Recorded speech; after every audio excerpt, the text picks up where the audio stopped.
And with us now, Republican presidential candidate Ron Paul, congressman from the Houston area.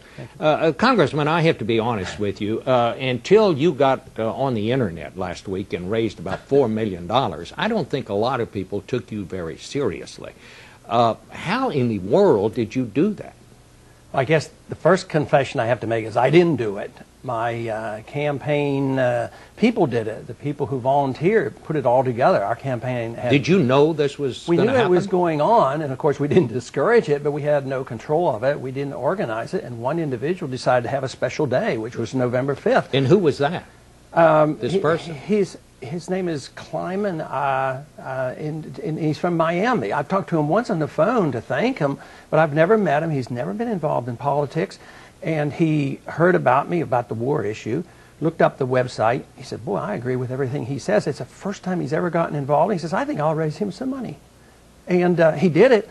And it just goes to show, I think, how powerful the message is that we have. I don't think it's me, myself. I don't think it's the organization as much as the philosophy of limited government and freedom that people are just starved for. Let me just ask you, you and I are probably close to the same age. Did you know anything about the internet or much about it when you got into this campaign?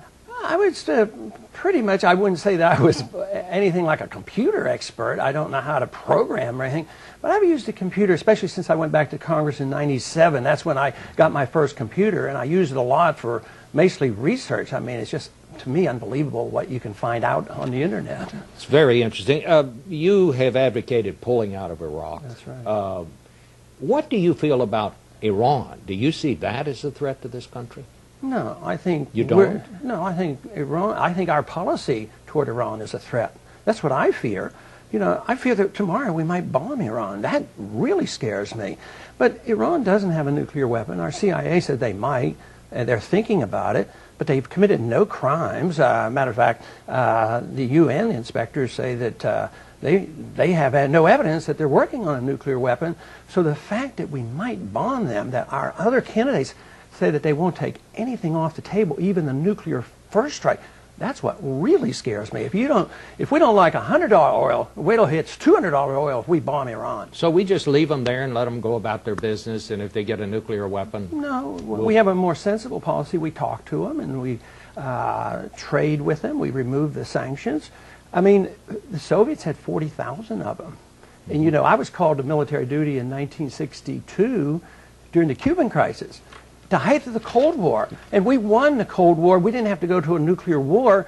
We won that by being strong and talking to the Soviets. We talked to Khrushchev. At the height of that crisis, we agreed to take missiles out of Turkey. We also had as many nuclear weapons as they had. Right, and we have a lot more than Iran has. Iran has none. What about Pakistan? They've got a bunch. Yeah, and look... Do you see them as a threat? I see our policy as a threat because we've been subsidizing. And here we have evidence that they've been turning over information to the North Koreans. We reward people who get nuclear weapons. The Pakistanis have had a nuclear weapon. They have a military dictatorship. They overthrew an elected government. And what do? We send them $11 billion. So why shouldn't Iran want to get a nuclear weapon? We might send them more money. I mean, the Indians have some, so we give them money. So I think we need to not reward people with nuclear weapons, and we need to neutralize our hostility because we build up incentives for those individuals to want to get a nuclear weapon, and I think the whole thing backfires on us. Well, I'm going to just get your take on what you think the government ought to do. You've already said you're anti-war. We know you're anti-abortion.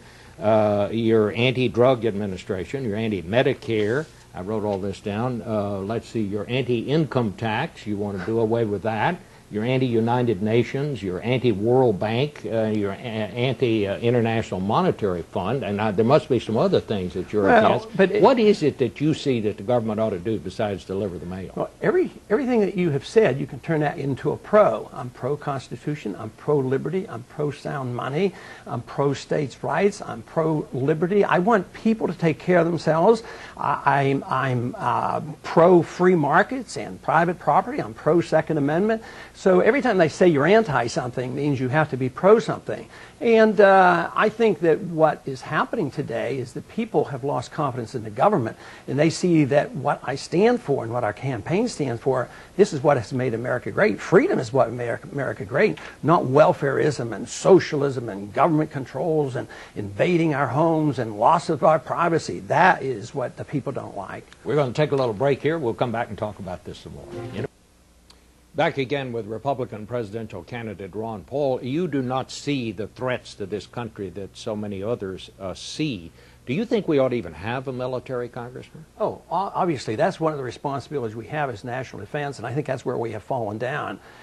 We defended Seoul, Korea better on 9/11 than we did Washington, D.C., so I think we're in the wrong places and we forget about our own country, and I think we're bankrupting our country today because we're every place. We have an empire. We're in 130 countries. We have 700 bases overseas, and we're building new ones, 14 new ones in Iraq.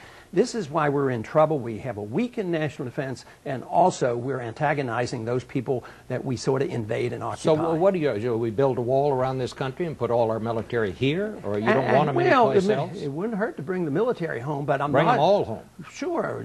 Korea, how long should we stay in Korea? How long should we stay in Europe? Why should we give them that subsidies? Why are we in Japan? I'd bring them home. But I'm not an isolationist. I don't believe in walls. I believe in free trade and maximum travel, sharing of ideas, diplomacy, and talking to people. It's actually the opposite of isolation. Today we have a sort of a neo-isolationism. We have less friends and more enemies. We go on the own. We don't talk to people. And I think that's the wrong way to go. I think we could have a much stronger national defense if we changed our policy. I'm not just for changing tactics in Iraq. I'm for changing our foreign policy that has gone astray, not in this administration, but maybe over the last 100 years. You also want to go back to the gold standard. Yeah. Why? Because paper doesn't make any sense. You know, people sort of make fun of the gold standard, but what people should be making fun of is this idea that if government comes up short, they just print it. And that's what we've been doing essentially since 1971. It encourages big government. It is the creation of inflation. It causes the business cycle. It causes all our bubbles. And it undermines the middle class. It makes poor people pay an invisible tax, which is called inflation. There's a transfer of wealth when you have paper money from the middle class and the poor to the wealthy. That's why you have billionaires on Wall Street and you have people in the middle class now they can't make ends meet, and why people on retirement benefits, their cost of living is going up much faster than their income. So inflation, that is fiat money, the opposite of gold, is very, very destructive to the political and economic process. One final question. Are you going to go back to the internet and have another of these fundraising days? I'm not, but I hear there's another one coming on the 16th. I think it has something to do with the Boston Tea Party.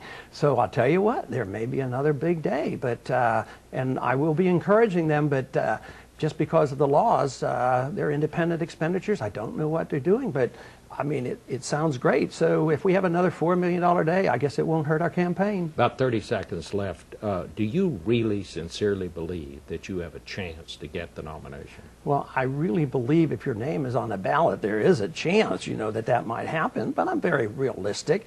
But compared to 12 months ago, I would say that it's much more likely now. But I also know what the odds are.